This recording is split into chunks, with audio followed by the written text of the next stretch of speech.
Kepolisian Republik Indonesia akan memberangkatkan pasukan menuju daerah bencana. Pagi ini digelar apel di lapangan Bayangkara Mabes Polri. Seperti apa suasana di sana sudah ada koresponden CNN Indonesia Mardika Utama. Selamat siang Dika, bagaimana kesiapan pasukan menjelang diberangkatkan ke daerah bencana?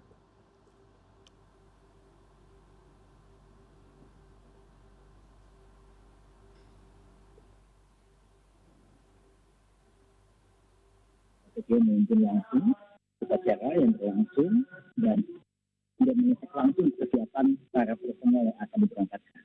Pada kloter kali ini, Polri kembali memberangkatkan 1.500 personel tambahan ke tiga provinsi yang terkena dampak bencana, yaitu di Provinsi Aceh, kemudian di Sumatera Utara, dan juga di Sumatera Barat. 1.500 orang ini terdiri dari beberapa polda yang dikirimkan per hari ini, dan ini juga artinya melengkapi 8.600 personil yang sudah bertugas di lapangan sejak bencana terjadi pada akhir November lalu. Tadi Komjen Pol Dedi Prasetyo juga menyatakan bahwa pihaknya tidak hanya mengirimkan personel saja tetapi juga logistik termasuk alat-alat berat. Dan Aceh Tamiang menjadi salah satu wilayah yang mendapatkan atensi utama atau prioritas dalam penanganan bencana mengingat jumlah pengungsinya masih paling tinggi dan aksesnya pun masih banyak yang terputus. Dan berikut ini adalah keterangan selengkapnya dari Wakapolri Jenderal Komisaris Jenderal Polisi Dedi Prasetyo. Total yang dipersiapkan untuk pasca bencana alam di wilayah Sumatera, personil 1.500 dengan perincian 2 batalion sesuai dengan permintaan dari Badan Penanggulangan Bencana, sebanyak 600 orang. Ini nanti akan ditempatkan di Aceh Tamiang dan Aceh Utara. Kemudian 900 personil Brimob Nusantara yang hari ini melaksanakan apel serentak, baik ada di Mabes Polri maupun yang ada di wilayah-wilayah. Saya sampaikan bahwa untuk tambahan Brimob dari Aceh sendiri, Aceh kekuatan Brimobnya ada 1.400, ya 300 orang untuk kita persiapkan juga untuk penebalan di beberapa titik. Kemudian dari Sumatera Selatan, hari ini kita berangkatkan juga 100 orang, kemudian dari Banten 100 orang, dari DIY 100 orang, dari Nusa Tenggara Barat 100 orang, dari Kalimantan Timur 100 orang, dan dari Sulawesi Selatan ada 100 orang.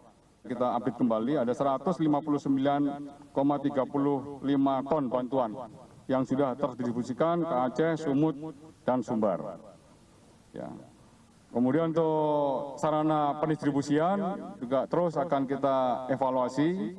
Ada 7 helikopter yang beroperasi di sana, kemudian 4 kapal yang beroperasi di sana, dan 2 pesawat dari Fokker dan CN kita BKU-kan di sana.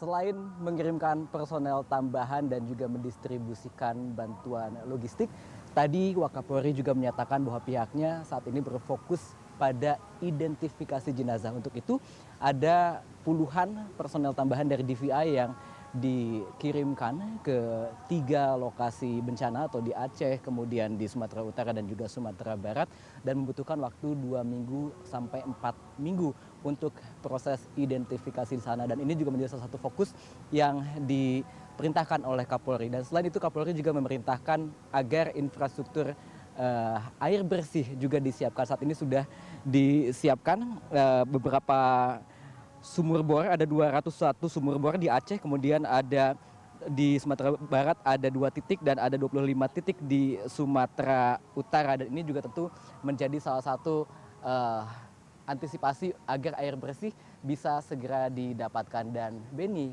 bisa kita informasikan lagi dan kita ingatkan lagi bahwa 1 bulan pasca bencana banjir dan longsor di Sumatera, saat ini tercatat sudah ada 1.135 orang yang meninggal dunia, dan itu adalah data terbaru per 25 Desember dari Badan Nasional Penanggulangan Bencana, dan jumlah itu berpotensi masih akan bertambah mengingat ada 173 orang yang berstatus masih hilang. Dan sementara itu ada 489.000 orang yang harus mengungsi akibat bencana yang terjadi pada penghujung November lalu. Kembali ke Anda, Beni. Baik, Dika, kita tentu berharap agar pengiriman pasukan ini bisa berjalan dengan lancar dan bisa membantu para pengungsi yang sedang mengalami kesulitan di sana. Terima kasih banyak Dika atas laporan Anda. Selamat bertugas kembali.